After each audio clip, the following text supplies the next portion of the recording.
I'm a storyteller, and I would like to tell you a few personal stories about what I like to call the danger of the single story. I grew up on a university campus in eastern Nigeria. My mother says that I started reading at the age of 2, although I think 4 is probably close to the truth. So I was an early reader, and what I read were British and American children's books. I was also an early writer. And when I began to write at about the age of 7, stories in pencil with crayon illustrations that my poor mother was obligated to read, I wrote exactly the kinds of stories I was reading. All my characters were white and blue-eyed. They played in the snow.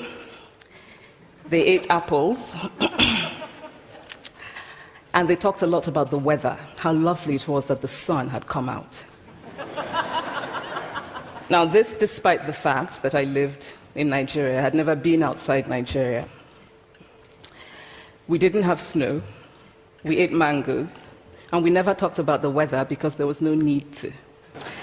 My characters also drank a lot of ginger beer because the characters in the British books I read drank ginger beer.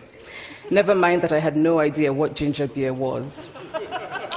And for many years afterwards, I would have a desperate desire to taste ginger beer. But that is another story. What this demonstrates, I think, is how impressionable and vulnerable we are in the face of a story, particularly as children.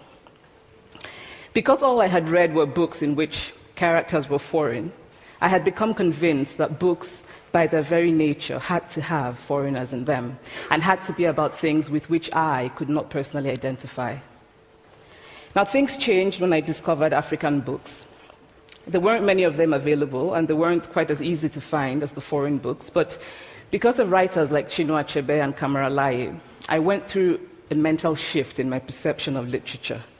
I realized that people like me, girls with skin the color of chocolate, whose kinky hair could not form ponytails, could also exist in literature.